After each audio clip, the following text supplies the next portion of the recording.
Hi friends. आज की class Indian geography.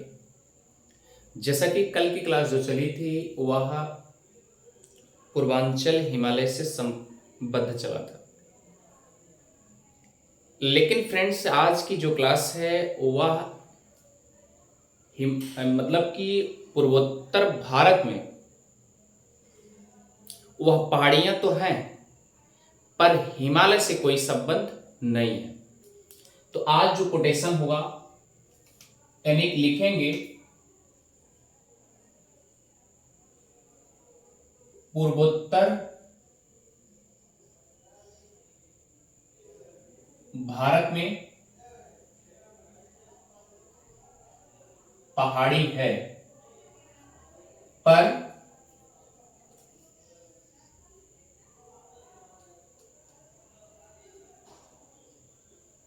Himalaya से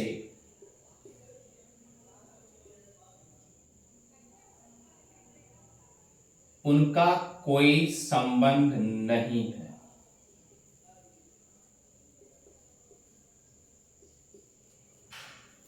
क्लियर।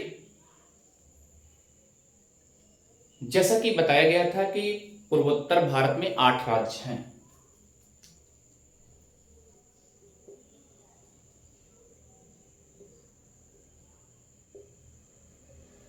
आठ राज्य हैं।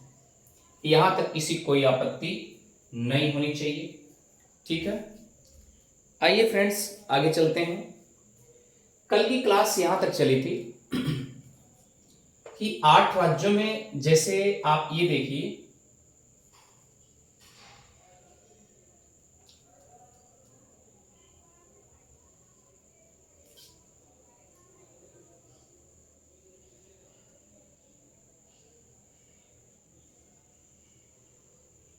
ये आपका पूर्वोत्तर भारत है। कल संभवतः यहीं तक क्लास चली थी कि पूर्वांचल श्रेणियों में जो जो आते हैं, जैसे कि पूर्वांचल श्रेणी में इधर बताया गया कि ये सांगपो नदी जो शोधक नदी है ये आकर के ये बंगाल की खाड़ी में गिरती है। जैसा कि बताया गया था कि यहां पर याद रखिए एक अरुणाचल प्रदेश में एक मिरी भी पहाड़ी बताया गया था। मिरी पहाड़ी अगर हकीकत देखा जाए तो अरुणाचल प्रदेश के कामेर जिले में।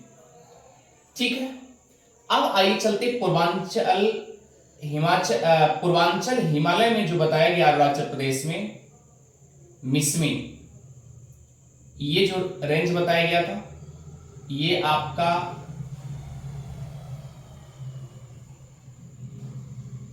जो अरुणाचल प्रदेश का रेंज है ये क्या है, मिसमी।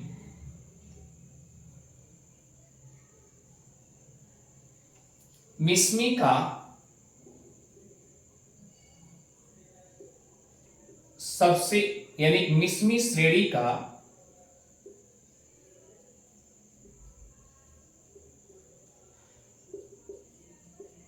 सबसे ऊंचा पर्वत कडापा बूम है।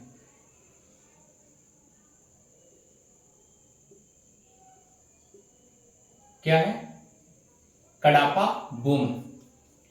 अगर एक कंडीशन ये तो क्लियर हो चुका है कि मान लीजिए मिसमी पहाड़ी है, कल भी बताया गया था मिसमी पहाड़ी एक ऐसी पहाड़ी है जो कि दिवांग नदी उसे एक बार काटती है और काटते हुए आगे की तरफ पासीघाट में असम के सादिया से दक्षिण में पासी घाट पर जाकर के उसका संगम होता है।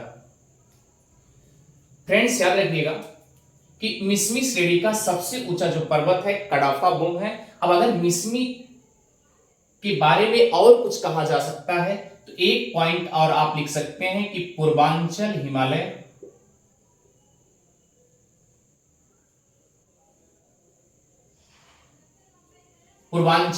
का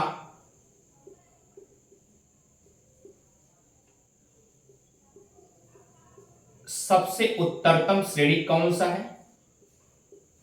तो याद रखिए मिस्मी है। इतनी बातें अच्छे से बताई गई थी।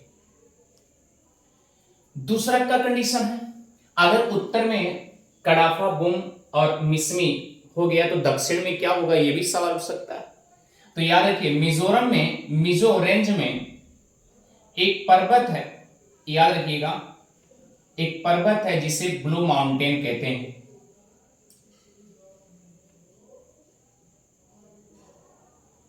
ब्लू माउंटेन या मिजो पहाड़ियों में, मिजो श्रेणियों में। इतनी बातें अच्छे से पकड़ में आ गई। जैसा कि आपने देखा था कि कल यहां पर एक राज्य था नागालैंड, उसके बाद मणिपुर, उसके बाद देखिए त्रिपुरा, सॉरी ये त्रिपुरा और ये मिजोरम। ये थोड़ा सा लंबा हो गया। तो यहां पर याद रखिएगा कि ये जो मिस्मी है, मिस्मी के दक्षिण में, दक्षिण से दिवांग नदी, और फ्रेंड्स याद रखिएगा दिवंग नदी को भी सिकंग भी कहते हैं। दिवंग नदी को सिकंग नदी भी कही जाती है। क्लियर? अभी तो ये पूर्वांचल हिमालय से रिलेटेड चल रहा है, क्योंकि थोड़ा सा उठा करके फिर उसके बाद चलते हैं इधर साइड में। अब फ्रेंड्स याद रखिएगा, आप देखे होंगे एक पहाड़ी है पटकाई बुम, जो कि पटकाई बुम जो है, श्रेणियां जो है ये दिवंग के दक्षिण में है, और इसके दक्षिण में याद रखिएगा नागा, नागा है, नागा पहाड़ी, नागा पहाड़ी। और फ्रेंड्स यहां देखिए बैरोन, जिसे बराइन कहते हैं, इसको बोलेंगे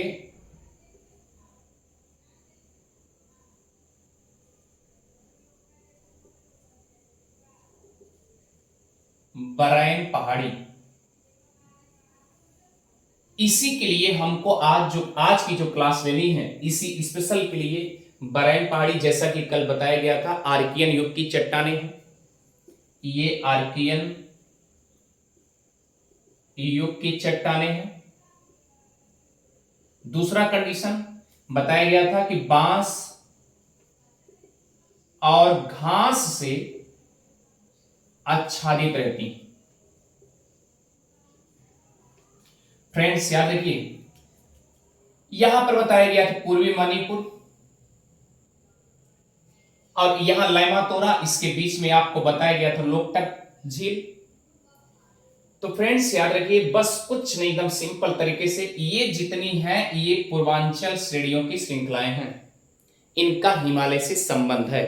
लेकिन अब इसके आगे इधर जो चलेंगे, जैसे क्या है, ये असम भी तो है, यहां मेघालय भी तो है, मेघालय, तो यहां लिखेंगे क्या, ये मेघालय है आपका,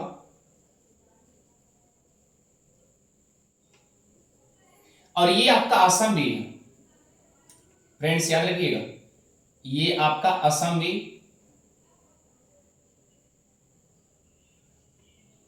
ठीक। अब सवाल उठता है कि जो ये मेघालय है, ध्यान दीजिएगा, क्या इसमें भी पहाड़ियां हैं? तो सबसे पहले हम मेघालय को उठाते हैं, उसके बाद असम, लेकिन उनका संबंध हिमालय से नहीं है। बाकी सबका हिमालय से संबंध है, लेकिन इनका असम और मेघालय का जो पहाड़ियां हैं उसका संबंध हिमालय से नहीं है। और ये त्रिपुरा भी है, त्रिपुरा का भी अंश ये पूर्वांचल श्रेणियों के रेफरेंस में आ जाते हैं, लेकिन ये मेघालय और ये आपके असम नहीं आते। फ्रेंड्स आइए चलते स्पेशल जो क्लास आज मुझे लेनी है कि पूर्वोत्तर भारत में पहाड़ी है पर हिमालय से उनका कोई संबंध नहीं है। तो फिर किससे हो सकता है? अगर हिमालय से संबंध नहीं है तो इसका मतलब किसी न किसी जैसे सपोज दैट एक दूसरे से संबंध नहीं होगा तो एक तीसरा कोई बंदा खड़ा होगा वो साथ देने के लिए, तो इसका मतलब उससे तभी तो संबंध नहीं बनाएगा। तो सेम कंडीशन यहां भी, अगर यहां हिमालय से संबंध नहीं है तो किसी न किसी संबंध होगा। तो चलिए आगे देखते हैं। ये ब्लू माउंटेन अगर देखा जाए तो ब्लू माउंटेन के बारे में भी एक वर्ड अगर आप लिखना चाहेंगे तो पूर्वांचल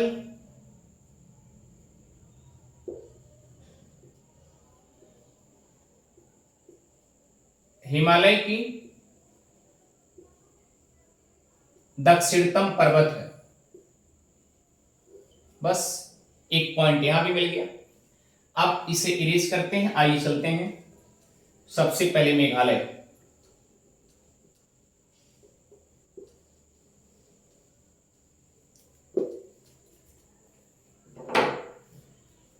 फ्रेंड्स आइए चलते हैं मेघालय में।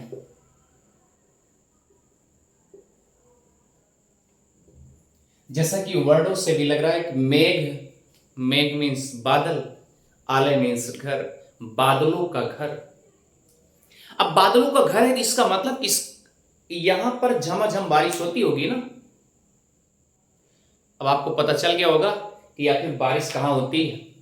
आपने सुना है चेरापूंजी और मासिन राम का नाम सुना है, और चेरापूंजी मासिन राम का सुना है तो इस समझ लीजिए मेघालय वही है घर, मेघो का घर। अरे वो मेढक नहीं, यहां पर बादलों का घर। चलिए ठीक है आगे देखते हैं। मेघालय में 3 पहाड़ियां स्पेशल है। पहला गारो, दूसरा खासी, तीसरा जैंतिया। क्लियर? इस सिचुएशन में है। इसका मतलब कि अगर हम इधर से पश्चिम से पूरब की तरफ चलेंगे, ये ऐसे 3 पहाड़ियां हैं, तो ये क्या हो जाएंगे? गारो, ये क्या है? खासी, और ये क्या है? जैंतिया।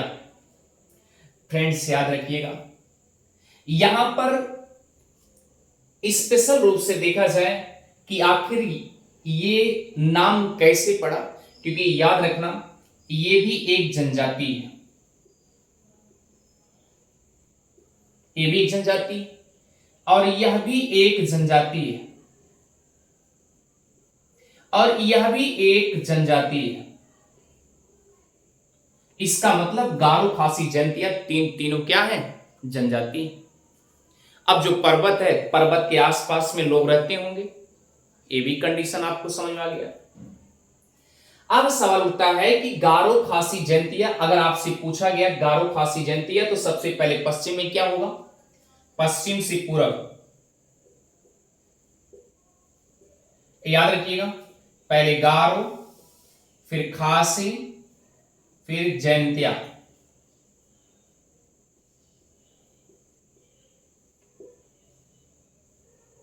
गारो, खासी, जैंतिया।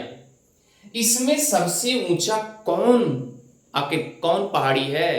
तो याद रखना ये खासी। इन तीनों में सबसे ऊंचा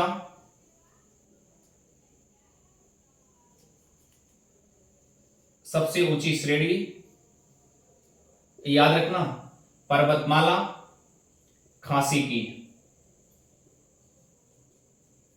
यहां तक किसी कोई आपत्ति नहीं होगा। एक गर्मी बहुत,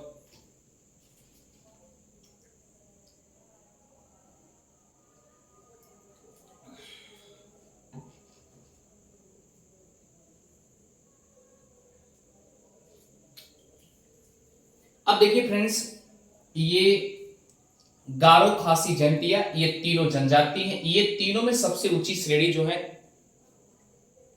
खासी।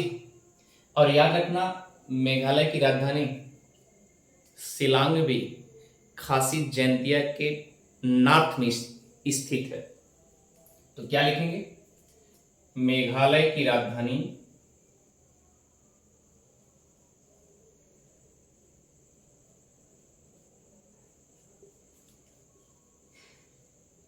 शिलांग, यह खासी जैंतिया के, खासी पर्वत के या खासी श्रेणी लिख लीजिए, के उत्तर में अवस्थित है।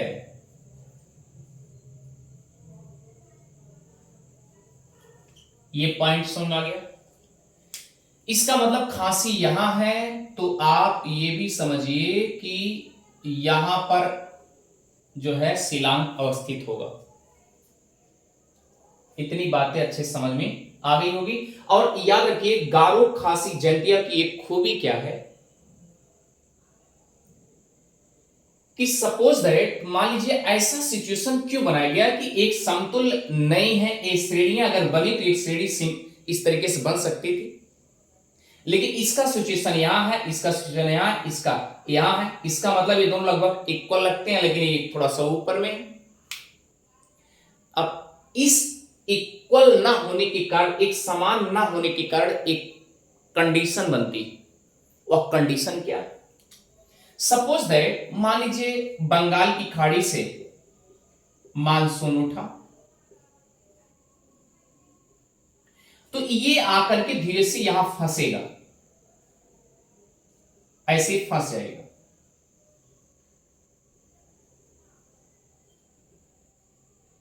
सबसे पहले अगर बंगाल खाड़ी से इधर जाएगा, मानसून जाएगा, तो सबसे पहले तो यही टकराएगा। अगर यही टकराएगा तो इसका मतलब सबसे पहले याद रखिएगा, नमी जो लेके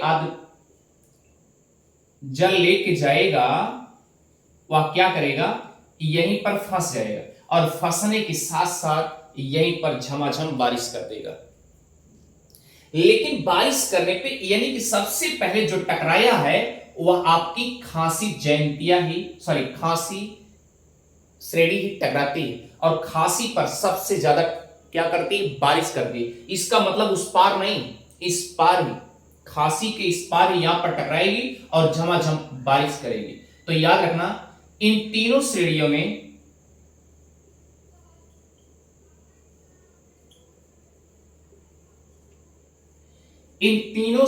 में खासी पर या खासी श्रेणी पर सबसे अधिक वर्षा प्राप्त होती है। अच्छा फ्रेंड्स, मान लीजिए अगर खासी श्रेणी पर सबसे अधिक प्राप्त होती है, तो आपके मन में एक क्वेश्चन उठना चाहिए। उठना क्या चाहिए? उठने का सवाल यह है कि अगर मेघालय में ही चेरापूंजी और मासिनराम है, तो इसका मतलब कि खासी जैंतिया के आसपास ही होगा। ठीक, आइए इसको एक बार इरेज करते हैं। जो मासिनराम और चेरापूंजी में बारिश होती है, चेरापूंजी मासिनराम में सबसे अधिक जो वर्षा होती है, तो इसका मतलब कि अगर खासी पे सबसे ज्यादा वर्षा लेता है, बरसात का पानी आता है, तो इसका मतलब क्या है? कंडीशन क्या होगा? इसका मतलब चेरापूंजी मासिनराम खासी के ही पास होंगी, खासी पहाड़ियों के ही पास में अवस्थित होंगी। तो यहां लिखेंगे चेरापूंजी मासिनराम खासी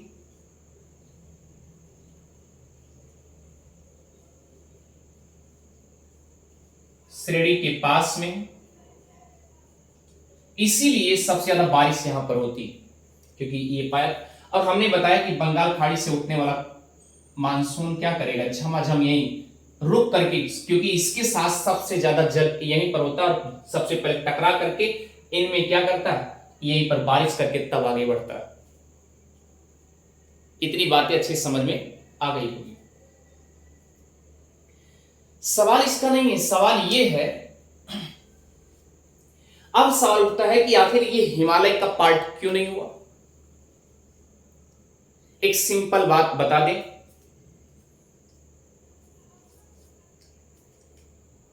देखिए यहां पर आप देखेंगे कि जब ये आपका मैप बनाते हैं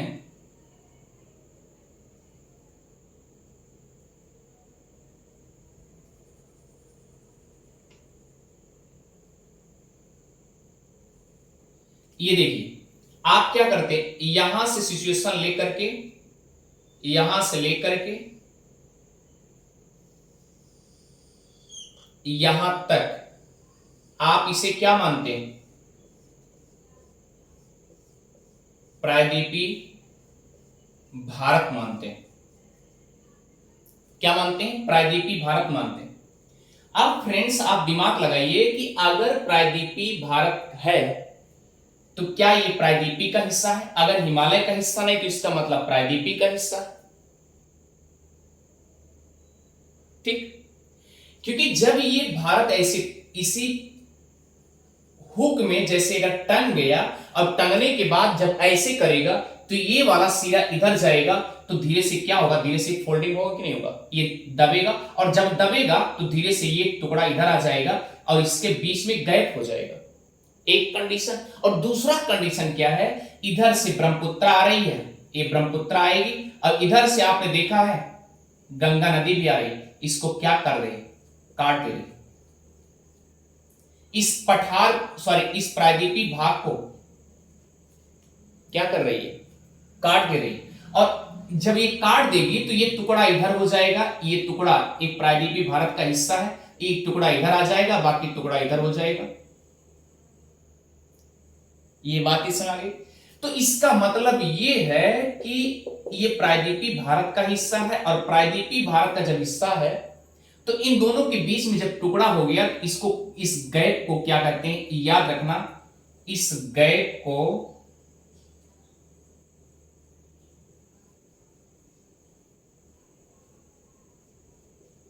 मालदा गैप के नाम से जानते हैं।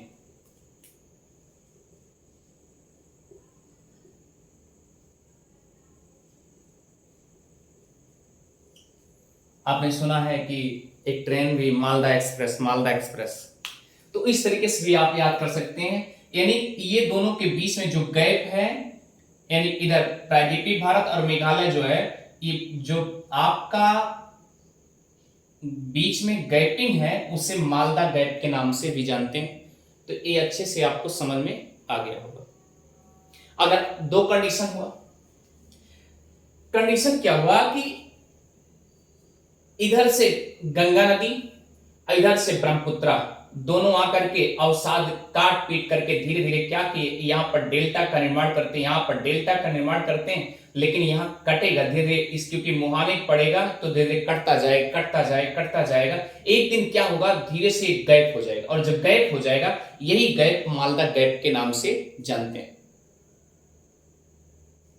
इतनी बातें अच्छे से पकड़ में आ गई होगी, ठीक है। तो फ्रेंड्स हमने सबसे पहले क्या बताया कि खासी, गारो खासी जयंतिया एक जनजाति है जो कि गारो नाम की जनजाति गारो पहाड़ी के आसपास पाई जाती है, और खासी जनजाति खासी पहाड़ी के आसपास पाई जाती है, और यहां पर जयंतिया जो पहाड़ी है, जयंतिया जनजाति आसपास पाई जाती है। लेकिन फ्रेंड्स याद रखना, ये तीनों जो जनजातियां हैं, यहां पर मातृत्व सत्ता का अभी भी वर्चस्व है, मातृत्व सत्ता का।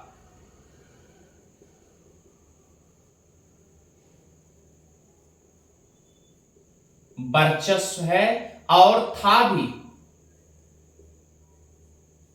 अब सवाल उठता है, याद रखना, चाहे जितने भी औलाद हों, लेकिन यहां पर एक वर्ड यहां पर लिखा गया मातृत्व सत्ता। अब सवाल उठता है मातृत्व सत्ता क्या है? इसका मतलब कि जिसके पास छोटी पुत्री है, बड़ी पुत्री को हिस्सा नहीं मिलता, यानी छोटी बिटिया की अगर शादी कर दी जाएगी तो घर जमाई,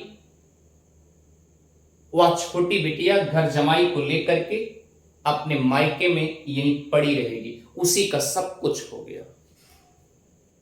इसलिए फ्रेंड्स याद रखिए, गारो खासी जयंतिया में मातृत्व सत्ता का वर्चस्व था और आज भी है। इसका मतलब कि वहां पर शादी होती है, शादी होने के बाद जो छोटी बिटिया है, बड़ी बिटिया को शादी कर डाले, उनको कुछ भी नहीं मिलेगा। लेकिन अगर मिलेगा तो जो छोटी बिटिया है, छोटी बिटिया को सब कुछ दहेज के रूप में चाहे समझिए चाहे जैसे समझिए, उन छोटी बिटिया को यानी उनके हस्बैंड को अर्थात घर जमाई को पूरा क्या मिल जाता है, जमीन जायदाद पूरा मिल जाता है। ये गारो खासी जयंतिया पर विशेष रूप से। आगे बढ़े, इतनी बातें अच्छी समझ में आ गई।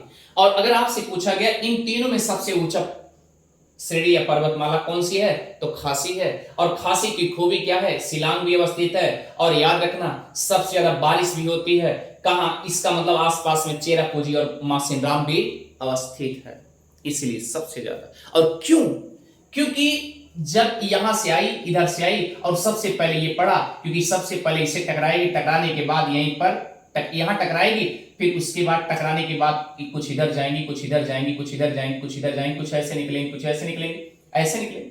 तो स्वाभाविक सी बात, सबसे ज्यादा बारिश किसको देगी, खांसी को देगी। जल किसको देगा, खांसी को देगा। और खांसी को देगा तो इसका मतलब कि मासिनराम चेरापूंजी वहीं पर अवस्थित होगा। इतनी बातें अच्छे से पकड़ में आ गई होगी फ्रेंड्स। तो आइए चलते हैं असम की तरफ। ठीक है, असम में चलते हैं।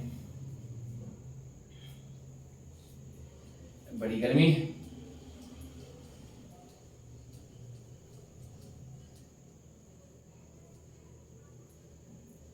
फ्रेंड्स, अगर आपको अच्छी क्लास लग रही तो आप सब्सक्राइब करना और शेयर करना भी ना भूलें।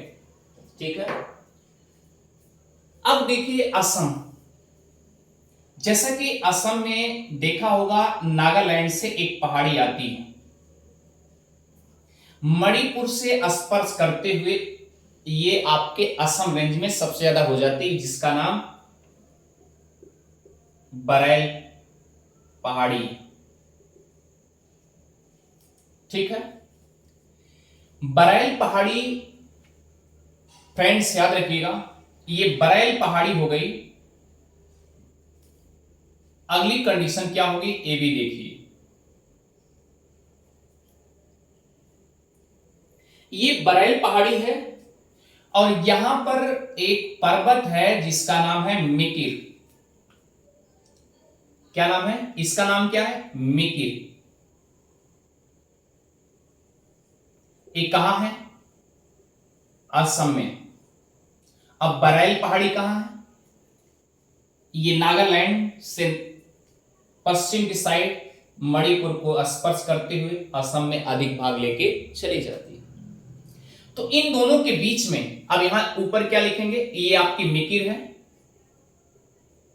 मिकिर है, और नीचे क्या है आपका, बरैल पहाड़ी, और ये भी पहाड़ी है। इन दोनों के बीच में फ्रेंड्स याद रखिएगा, इन दोनों के बीच में एक घाटी है जिसका नाम है सुरमा घाटी। क्या नाम है, सुरमा घाटी।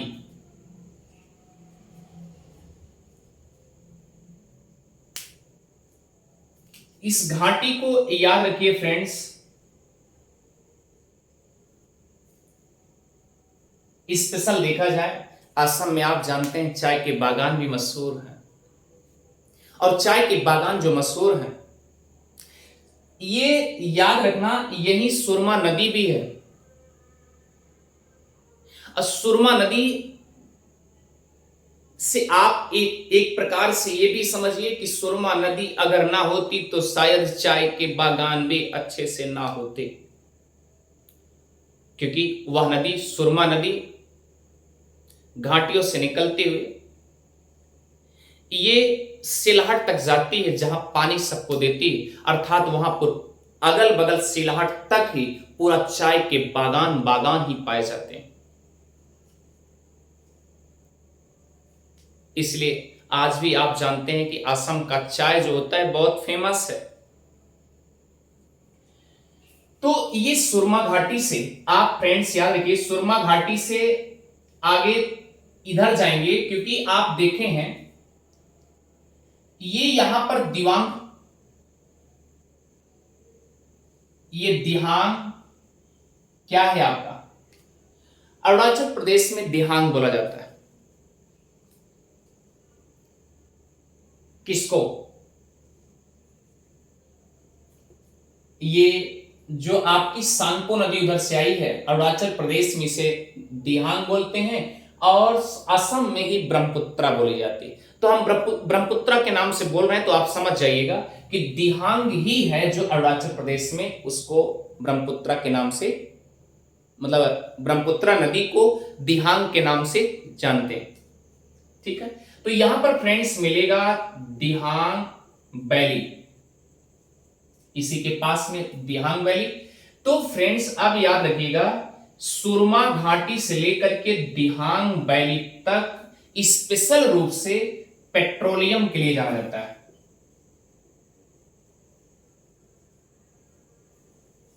किसके लिए? पेट्रोलियम। सुरमा घाटी से दिहांग वैली तक पूरा पेट्रोलियम पेट्रोलियम ही ये एरिया। तो याद रखिएगा,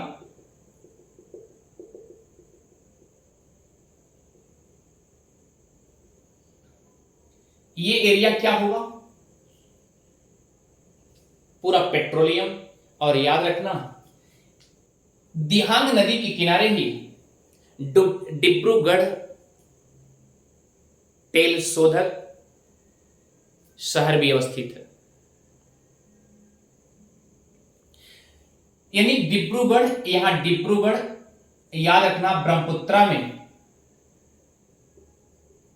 ब्रह्मपुत्रा के किनारे डिब्रूगढ़ भी अवस्थित है।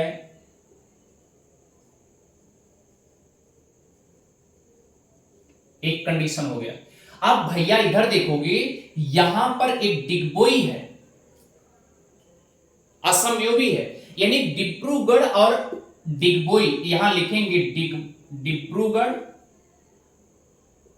और यहां पर आपका डिगबोई है। डिब्रूगढ़ और डिगबोई स्पेशल याद रखिएगा, पेट्रोलियम तेल खनन के लिए स्पेशल जाने गए। यहां तक कि बताया गया कि 19वीं सदी का अंत जब हो रहा था, उस समय सबसे पहले भारत की बात छोड़ दीजिए, यहां तक कि आप समझिए कि एशिया में इसकी गणना की जाती है। सर्वप्रथम डिगबोई शहर में ही पेट्रोलियम का खनन किया गया था। क्लियर? यानी कि डिगबोई शहर में ही, अब सवाल उठता है कि डिगबोई शहर है कहां? तो याद रखना, असम के तिनसुकिया जिला में,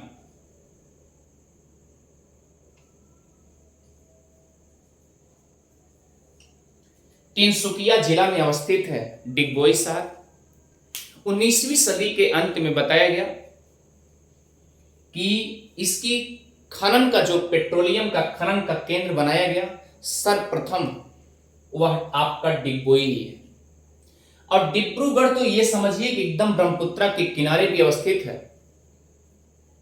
शहर है। कितनी बातें अच्छे से समझ में आ गई होगी फ्रेंड्स। अगर ये डिब्रूगढ़ और डिगबोई जो दोनों शहर हैं, असम के लिए जाने गए, तो स्पेशल किसके किसके लिए जाने गए? पेट्रोलियम खनन के लिए जाने गए। ये तेल शोधकशाला भी है। और ये हमने बताया डिगबोई जो है, सबसे पहले भारत की बात छोड़ दो, ये एशिया में, पूरे एशिया में सर्वप्रथम खनन का केंद्र डिगबोई में ही किया गया। तो फ्रेंड्स, इस प्रकार से ये जो मिकिर पहाड़ी है, बरैल पहाड़ी तो ये बताया जा सकता है कि बरैल पहाड़ी हिमालय का अंश है, लेकिन याद रखना मिकिर पहाड़ी ये हिमालय का अंश नहीं है, हिमालय का भाग नहीं है। इसीलिए मैंने लिख दिया पूर्वोत्तर भारत की पहाड़ी तो है, मिकिर पहाड़ी पूर्वोत्तर भारत की पहाड़ी तो है, मगर याद रखना हिमालय का भाग नहीं है। जबकि वहीं पर बरैल पहाड़ी ये पूर्वांचल हिमालय की श्रेणी मानी जाती है, ये भी याद रखिएगा, ठीक है।